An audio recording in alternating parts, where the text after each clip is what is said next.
Hello दोस्तों, तो मेरी कहानी है रिश्तों में भेदभाव कैसा। रीमा जी और सोमेश जी की दो प्यारी प्यारी बेटियां हैं। आयशा बड़ी और सासा छोटी। आयशा भला की खूबसूरत, गोरी और लंबी है और सासा थोड़ी सांवली लेकिन नाक नक्श में मोहक। आयशा को अपनी खूबसूरती पर कुछ ज़्यादा ही घमंड था और इसका सबसे बड़ा कारण उसके पापा थे। सोमेश जी को तो आयशा की कोई गलती मानो कभी दिखाई ही नहीं देती थी। वो खुद बहुत ही हैंडसम लगते थे और रीमा जी उनसे थोड़ी 19। उन्हें अपने अच्छे दिखने पर बहुत ज़्यादा घमंड था। यहाँ तक वो कितनी बार सासा को कहीं लेकर जाने के लिए मना कर देते। बचपन में तो सासा को समझ नहीं आता था, लेकिन जैसे जैसे वो बड़ी हो रही थी उसे समझ आने लगा कि पापा उसे खास पसंद नहीं करते। पढ़ने में और बाकी एक्टिविटी में वो आयशा से आगे थी। जब भी उसे स्कूल में कोई इनाम मिलता वह बड़ी आशा के साथ अपने पापा को दिखाती कि शायद पापा उसे शाबाशी देंगे, लेकिन हर बार उसे निराशा ही लगती। आयशा को बहुत जलन होती थी सासा से और इसका बदला वो दूसरी तरीके से निकालती।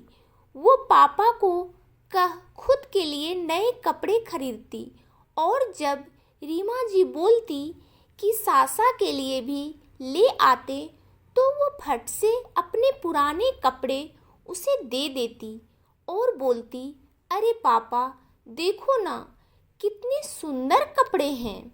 लेकिन छोटे हो गए तो सासा इन्हें पहन लेगी और सासा जो अपनी बड़ी बहन से बहुत प्यार करती थी हंसकर पहन भी लेती।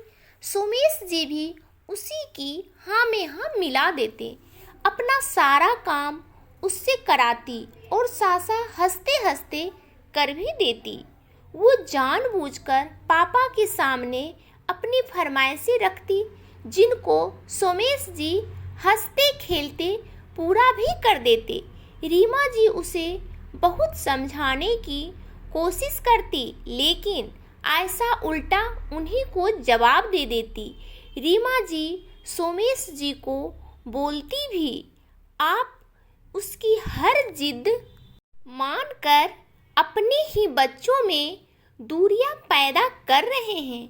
लेकिन हमेशा सोमेश जी यह कहकर चुप करा देते, मुझसे जिद नहीं करेगी तो फिर किससे करेगी। तुम अपनी बेटी सासा पर ध्यान दो, आयशा को मैं संभाल लूँगा। रीमा भी चुप होकर रह जाती। यहाँ तक कि सोमेश जी अपनी माँ कल्पना जी की भी नहीं सुनते। वो बोलती, सोमू इतना लाड़ करके बिगाड़ मत, दूसरे घर जाएगी तो कैसे एडजस्ट करेगी। सासा को देख 2 साल छोटी है आयशा से, लेकिन समझदारी में उससे 2 कदम आगे। कितनी संस्कारी, शांत और हर काम में निपुण। लेकिन सोमेश जी माँ को यह कहकर चुप करा देते, माँ आयशा मुझ पर गई है, देखो कितनी सुंदर दिखती है। जो एक बार उसे देख ले वो देखता ही रह जाता है।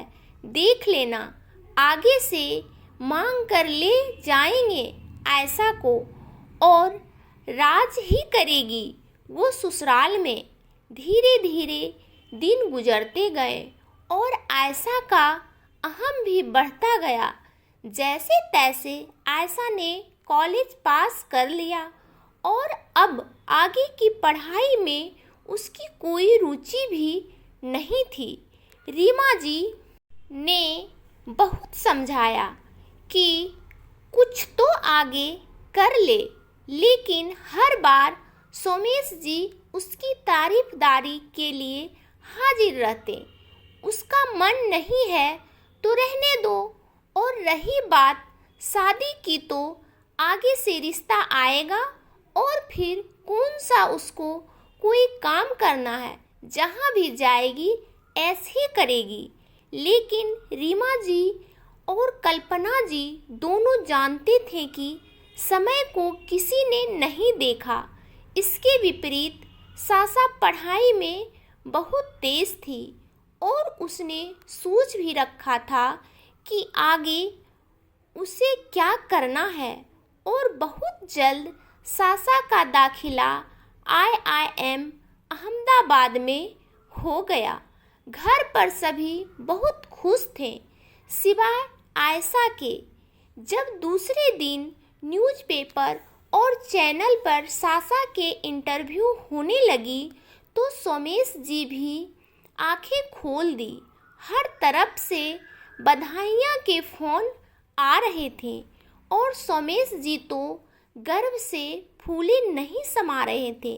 लेकिन आयशा को सहन नहीं हो रहा था, खासकर अपने पापा का यूं सासा के लिए खुश होना। सोमेश जी आयशा को बोले भी, बेटा सासा को बधाई तो दे दे। लेकिन आयशा ने झट से पलट कर जवाब दे दिया, पापा लगता है अब आपको मुझसे ज़्यादा सासा पसंद आने लगी है। अरे नहीं बेटा, तू तो मेरी लाड की बेटी है और हमेशा रहेगी।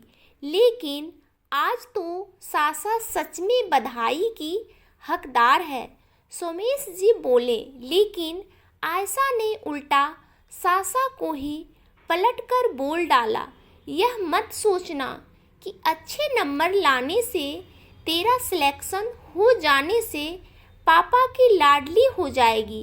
पापा हमेशा मेरा ही कहाँ मानेंगे। वो तो सिर्फ इसलिए खुश हैं कि तू कुछ कर लेगी तो शादी के लिए ठीक ठाक लड़का मिल जाएगा। अच्छा है, थोड़े दिन बाद यहाँ से चली जाएगी तो मैं चैन से रहूँगी।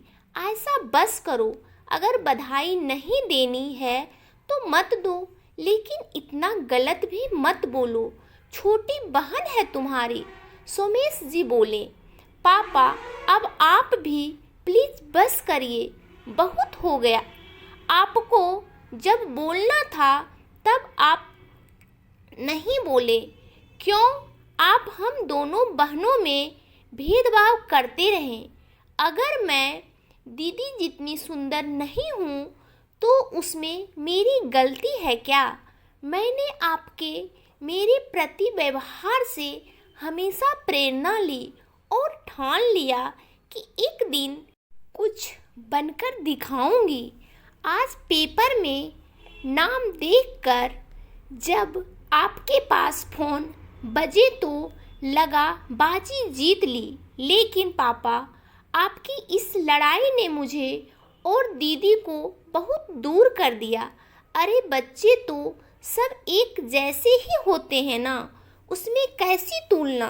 आपने हमारे बचपन को तो खो दिया। लेकिन अगर ऐसा ही चलता रहा तो शायद आगे हम एक दूसरे का मुंह भी देखना पसंद नहीं करेंगे।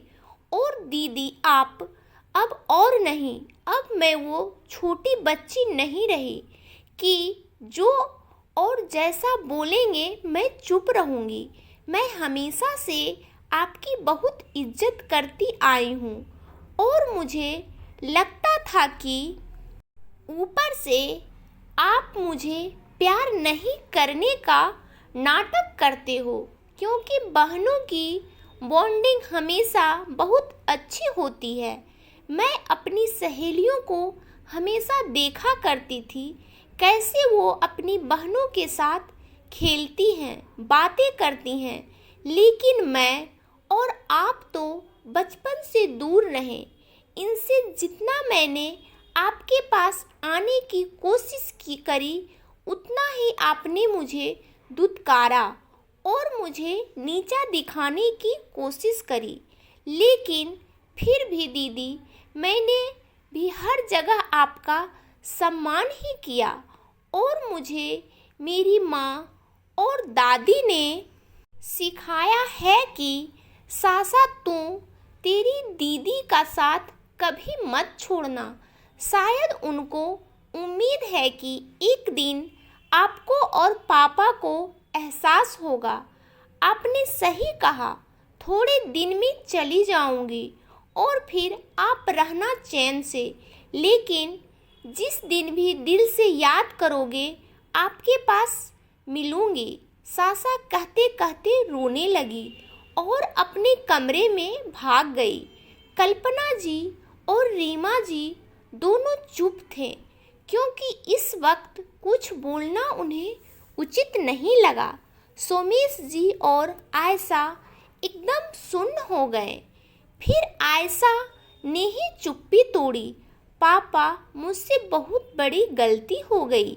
मेरी छोटी सी प्यारी सी बहन कितना कुछ दिल में छुपाकर बैठी थी, मुझे एहसास ही नहीं हुआ। हाँ बेटा, गलती तो मेरा से भी बहुत बड़ी हुई है। कैसे मैंने अपने ही बच्चों से भेदभाव किया। क्यों मेरी आँखों पर अपनी और तेरी सुंदरता का पर्दा चढ़ गया था। सोमेश जी हताश और पश्चाताप में बोले। सोमू और आयशा, अभी भी बहुत देर नहीं हुई है। बिखरे हुए रिश्ते को समेटा जा सकता है। बस अब पहल तुम दोनों को ही करनी होगी। और मैं अपनी सासा को जानती हूँ, खुद वो भी इस दिन का बेसब्री से इंतजार कर रही है। कल्पना जी ने जैसे ही कहा, आयशा उनके गले लग गई। दादी, मुझे माफ़ कर दीजिए। और मम्मी, आपका बहुत दिल दुखाया। मैंने माफ़ी के लायक भी नहीं हूँ। ना बेटा, तुमको अपनी गलती समझ आ गई, यही बड़ी बात है।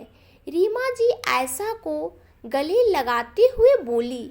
माँ, मुझे भी माफ़ कर दीजिए। और रीमा, तुम भी बहुत दिल दुखाया मैंने तुम्हारा। सुमेश जी बोले। बेटा, अब तो मुझे कल की सुबह का इंतज़ार है, जब मेरे सबको अपने हिस्से का प्यार मिल जाएगा और मेरा बिखरा हुआ परिवार एकजुट हो जाएगा। दोस्तों, जब आपने ही रिश्तों में भेदभाव या तुलना जैसी भावनाएं आ जाती है तो परिवार बिखर जाता है। कोशिश करिए कि आपसी रिश्तों में ऐसी दरारें ना पड़ जाए कि आपको रिपेयर करना मुश्किल हो जाए। रिश्तों को समेट कर रखें, उन्हें बिखेरें नहीं। तो दोस्तों, मेरी ये कहानी आपको कैसी लगी हमें कमेंट करके ज़रूर बताएं। और कहानी अच्छी लगी हो तो इस कहानी को लाइक करें, चैनल को सब्सक्राइब करें और आप सब अपने जीवन में खुश रहें, मस्त रहें, यही भगवान से प्रार्थना है। धन्यवाद दोस्तों।